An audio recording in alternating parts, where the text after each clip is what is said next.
नाज़रीन, अहम ख़बर अवांखे आगाह कंदासीं त कानून वारे वज़ीर उमर सूमरो चयो आहे त शहीद सहाफ़ी जान मोहम्मद महर जा क़ातिल गिरफ़्तार थी सघनि था। घरू वज़ीर खां पुछो गिरफ़्तारी छो न थी आहे। अवांखे आगाह कयो पिया। मलीर में कानून वारे वज़ीर उमर सूमरो ॻाल्हाईंदे चयो आहे त निगरान वॾो वज़ीर सिंध में अमन अमान जी सूरत हाल मां बिल्कुल बि मुतमिन नाहे। हुन चयो आहे त अमुन न हुजण वारे वॾे वज़ीर जी ॻाल्हि सां मुतफ़िक़ आहियूं। शहीद जान मोहम्मद महर जे क़ातिलनि जी गिरफ़्तारी बाबति ज़िम्मेवारी निगरान घरू वज़ीर ऐं IG सिंध जी आहे। हुन वधीक चयो आहे त 3 महीना अॻु मूं चयो हो त नफ़री ऐं ॿियनि शयुनि जी ज़रूरत आहे जीअं पाणी लहे त क़ातिलनि जी गिरफ़्तारी लाइ ऑपरेशन कयो वञे।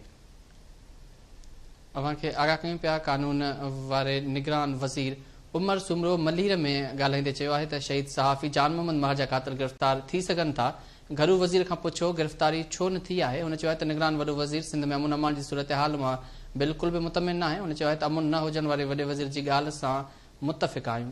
हुन वधीक चयो आहे त शहीद जान मोहम्मद महर जे क़ातिलनि जी गिरफ़्तारी बाबति ज़िम्मेवारी निगरान घरू वज़ीर ऐं IG सिंध जी आहे।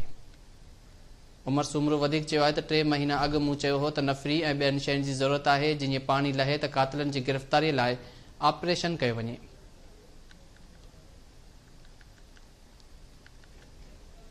कानून वारे निगरान सूबाई वज़ीर उमर सूमरो मलीर में KTN न्यूज़ सां ॻाल्हि ॿोल कंदे चयो आहे त शहीद सहाफ़ी जान मोहम्मद महर जा क़ातिल गिरफ़्तार थी सघनि था। घरू वज़ीर खां पुछो गिरफ़्तारी छो न थी आहे।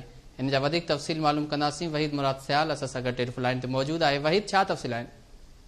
जी वक्त बिल्कुल मलीर बार एसोसिएशन में एक तकरीब थी आहे। जिस तकरीब के खिताब कंदे KTN न्यूज़ सां ॻाल्हाईंदे निगरान कानून वारे सूबाई वज़ीर बैरिस्टर मोहम्मद उमर सूमरो जो चवणु आहे त शहीद जान मोहम्मद महर जा क़ातिल गिरफ़्तार थी सघनि था।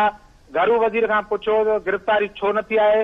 हुनजो इहो चवणु आहे त सिंध में जेका अमन अमान जी सूरत हाल आहे उन ते निगरान वॾो वज़ीर जस्टिस मक़बूल बाकर बि सिंध में अमन अमान जी सूरत हाल मां बिल्कुल भी मुतमिन नाहे। असीं निगरान वॾे वज़ीर जस्टिस मक़बूल बाकर जी इन ॻाल्हि सां मुतफ़िक़ भी आहियूं। ऐं हुन इहो चयो आहे त शहीद जान मोहम्मद महर जे क़ातिलनि जी गिरफ़्तारी अमन अमान जी सूरत हाल खे बहितर करण लाइ जेको निगरान घरू वज़ीर आहे ऐं IG सिंध आहे उनखे पंहिंजा कदम खणण घुर्जनि। जेकॾहिं कदम खयां वञा हा त शहीद जान मोहम्मद महर जा क़ातिल ज़रूर गिरफ़्तार थींदा। हुन चयो आहे त शहीद जान मोहम्मद महर जा क़ातिल ज़रूर गिरफ़्तार थियण घुर्जनि। सिंध जो जेको घरू वज़ीर आहे उहो बिल्कुलु बाअख्तियार आहे ऐं हुनखे कोशिशि करणु घुर्जे त फौरी तौर ते जेको आहे शहीद जान मोहम्मद महर जे क़ातिलनि जी गिरफ़्तारी समेत जेका सिंध में अमन अमान जी सूरत हाल ख़राब थियल आहे उन में तमामु वॾी बहितरी अची सघे थी।